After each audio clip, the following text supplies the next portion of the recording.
listen, if we can get sports on this summer with no fans, listen, I'll be watching and I will enjoy it. I will be Hmm. thankful that we have something to watch, especially us sports fans. And another thing that I'm going to be thankful to watch is on Sunday on ESPN when this Michael Jordan documentary, The Yes, Last Oh, Dance, sir. is set to air.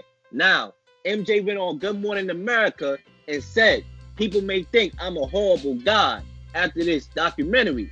Is there wow. any concern that the doc will make Jordan look bad? I I mean, actually want to take a stab at this. go I want ahead, to take go a ahead, stab at Joe. this. You know what? I would say this.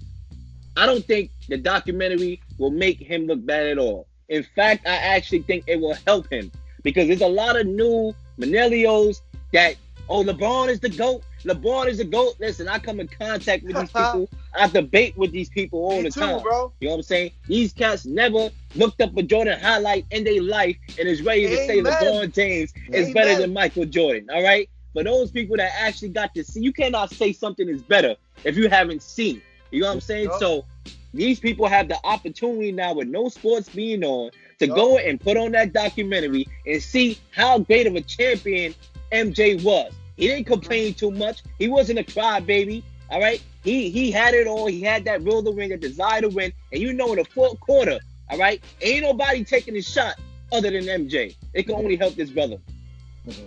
Well, I feel that this documentary is coming along at a great time. We're starving for sports. We're starving for Hmm. sports content.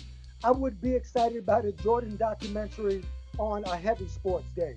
I mean, Jordan just Oh trumps yeah. everything. You know, revolutionizing the sport from a marketing standpoint. Before Jordan, I probably think the one player that had an impact like Jordan did when he came along in the 80s was Dr. J in the 70s, where you could be just a layperson and not really be into sports, but you knew who number six Dr. J for the New York Nets was. He's an Hmm. NBA legend. Jordan took that model and took it to new heights.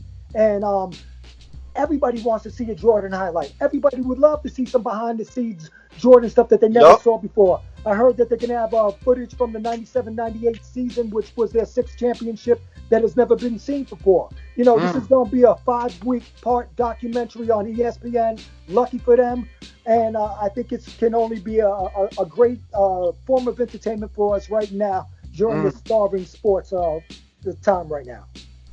Yeah, man. I mean, look, I like Leo's point with people nowadays in this generation saying, "Oh, LeBron's the GOAT," and they never even took the time to go ahead and watch what the Magic Man Michael Jordan did in his time. Like to have a dynasty like that in the '90s, not jump ship and move team to team to try to find a chip.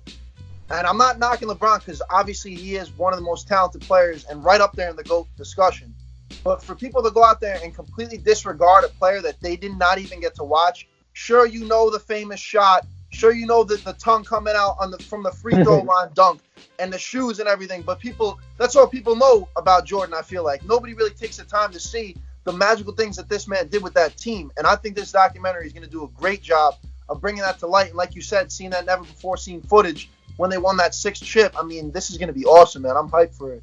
And another thing too, I would want to say is, yes, Michael is not a saint. He's not a 7 Day Oh yeah. Adventist. He humiliated people, right? He called out people sometimes, right? He Yeah. went to people's locker rooms and talked smack and dropped 60 on them right after he did that, right? He's not a perfect human being, but that's what made him great. You know what I'm Yup. saying? That's what made him great. And you know, like I said, not everybody's gonna clip your toenails for you. Not everybody's gonna rub your back, give you a massage. They're gonna give it to you raw. That's what made Kobe great. Kobe, a lot of people said Kobe was hard to play with. Kobe, quote unquote, is a selfish player.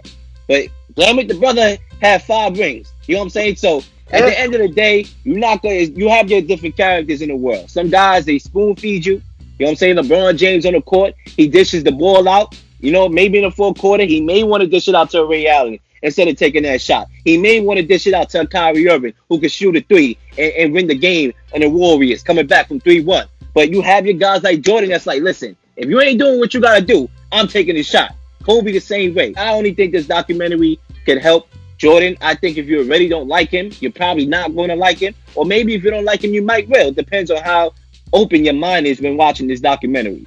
Yeah. I agree with that.